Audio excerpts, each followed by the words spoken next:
So, what I've learned so far, firstly, to destigmatize menstruation, education is the key. Secondly, school must provide female-friendly sanitary facilities to make sure that girls do not face any obstacles during their periods at school. Thirdly, from what I was told by teacher and Bimla's mother, menstruation is less of a taboo topic nowadays comparison to when they were young, which is a good news, but there's still more to go.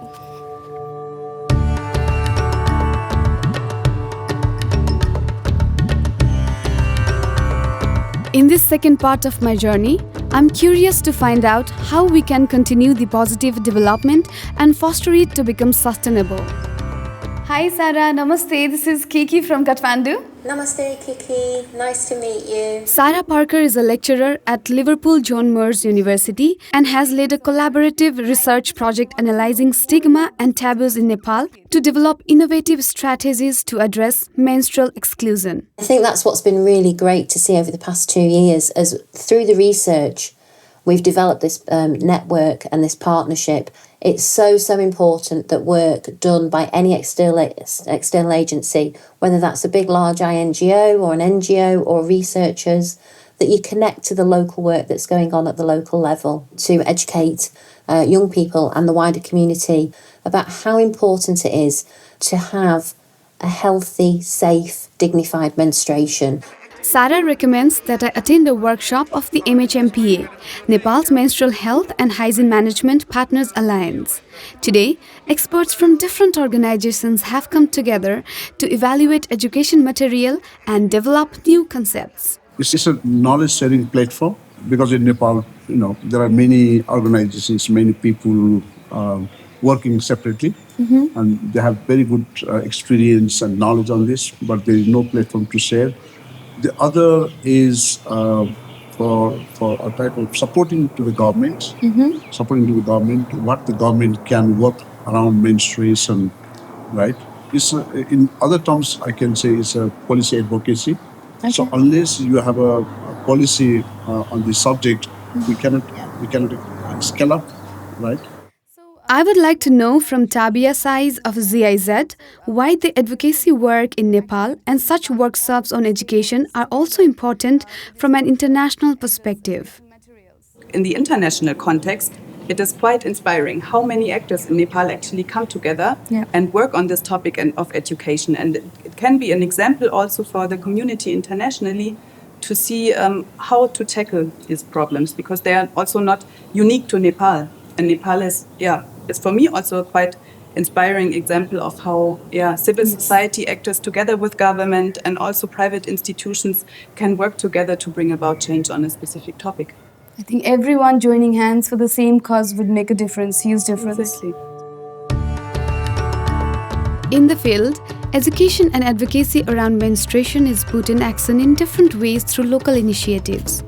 One example are workshops for young people. Namaste, सबैजना नमस्कार. Disturb गरे कि क्या हो? हैन? त्यहाँ एउटा seat खाली छ त्यता बसौं. Thank you. The Nepalese NGO Akasa Academy supports women empowerment through education.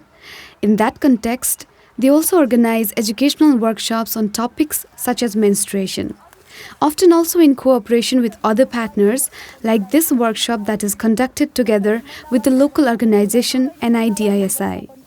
महिनावारीको सामग्रीहरूको पहुँच नभएर वा त्यो बारे चाहिँ विस्तृत जानकारी नहुनाले कति धेरैजना महिलाहरूले त आफ्नो हुन्छ नि स्कुलिङ पनि गर्न पाउनु भएको छैन, भनेको जस्तो जागिर पनि खान पाउनु भएको छैन, अनि डिस्क्रिमिनेसन भेदभाव यतिकै भइरहेको छ. सो त्यसै कारणले चाहिँ महिनावारी शिक्षाले चाहिँ एकदमै हुन्छ नि सशक्तिकरणमा चाहिँ धेरै नै ठुलो टेवा पुर्याउँछ जस्तो लाग्छ मलाई. उनीहरूलाई कसरी चाहिँ समाजमा आफ्नो स्थान राख्न सक्छ त भनेर फोकस गरेर हामीले यो कार्यशालाहरू चाहिँ दिएका छौं. Sanitary pads. An important part is also to educate the girls about the different menstrual hygiene products, like reusable sanitary pads or tampons, or also menstrual cups. What is essential in this regard? There is no recommendation on one specific product, but instead the girls are encouraged in their freedom of choice. At the end of the workshop, there is some time for an exchange of personal experiences. मलाई छ ma'am यो महिला सशक्तिकरण भनेको चाहिँ के हो हजुरले केही भनिदिनु न I tell the girls that, for me, women empowerment means above all to make my own decisions, independent of social constraints. एउटा सानो मैले इक्जाम्पल नै तपाईहरुलाई दिने हो भने म एउटा कलाकार पनि हुँ हैन कलाकारको एउटा जिम्मेवारी हुन्छ जस्तो पात्रले केही चीज मागेको हुन्छ मैले भर्खर गरेको एउटा चलचित्रले चाहिँ केस मुण्डन गर्नुपर्ने भनेर चाहिँ त्यो कथाले मागेको छ मेरो जिम्मेवारी अनुसार चाहिँ मैले त्यो चीजलाई पूरा गर्नुपर्छ मैले गरे पनि र तर मेरो चोइसको कुरा के आउँछ भने अब मेरो केस मुण्डन जुन म तपाईहरुलाई देखाइदिन्छु मेरो केस यस्तो छ हैन देख्नु भएको थियो It was not an easy decision. As for a woman in South Asia, it is very provoking to shave your head, looking at the traditional role of women. Yet, I decided to take on the role that I wished to play and challenge these social norms. सो त्यो गर्न सक्ने व्यक्ति त्यो गर्न सक्ने महिलालाई चाहिँ हामी सशक्त महिला भन्छौं मैले यो भन्न खोजेको हैन कि म अलरेडी त्यो पोजिसनमा छु तर त्यो प्रोसेसमा जान चाहने त्यो पाथ चुज गर्न चाहने महिलाहरु मध्ये चाहिँ म पर्छु सो म चाहिँ चाहन्छु तपाईहरु सबैजना पनि आफूले जे इच्छा गर्नु भएको छ आफूले जे छनौट गर्न चाहनुहुन्छ आफ्नो जिन्दगीमा त्यसलाई चाहिँ निर्धक्क रूपमा कसैसँग नडराइकन अफ्ठ्यारो नमानिकन गर्न सक्नुहोस् तपाईहरुलाई शुभकामना थ्यांक यू